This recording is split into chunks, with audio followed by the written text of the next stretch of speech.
జీవితం అంతా సుఖంగా గడవాలంటే ఏం చెయ్యాలి, ఏ మంత్రం జపించాలి అని రమణ మహర్షిని అడిగారు. ఆయన ఏం చెప్పాడు తెలుసా?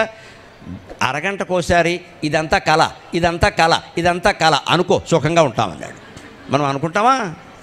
మంచి ఖరీదైన ఆభరణం కనగానే కళ ఏంటి, వజ్రాలు అదిరిపోతుంటే అంటాను. ఇక్కడ ఆ వజ్రాల ఆభరణం ఎవడో పట్టుకుపోయాడు అనుకో, ఇది కళ అయితే బాగుండు, ఇది కళ అయితే బాగుండు అంటే నీ ఇష్టం వచ్చింది కళ అవ్వాలా, నీ ఇష్టం వచ్చింది నిజం అవ్వాలా, అన్నీ నువ్వే నిర్ణయిస్తే లక్ష్మీదేవి ఎందుకు ఇక్కడ? అన్నీ ఒకలాగే అనుకోవాలి అంటే అన్నీ నిజం అనుకో, లేదా అన్నీ కళ అనుకో, ఏదో ఒకటి చెయ్యి. వజ్రాల ఆభరణం మన దగ్గర ఉండడము కళే, పోవడము కళే, గొడవ లేదు. లేదు ఉండడము నిజమే, పోవడము నిజమే, గొడవ లేదు. ఏదో ఒక రకం స్థితి. ఉండడం ఏమో నిజం కానీ పోవడం ఏమో కళ. ఉండడం మాత్రం నిజం అంటే ఉండాలని నువ్వు అనుకుంటున్నావు అన్నమాట.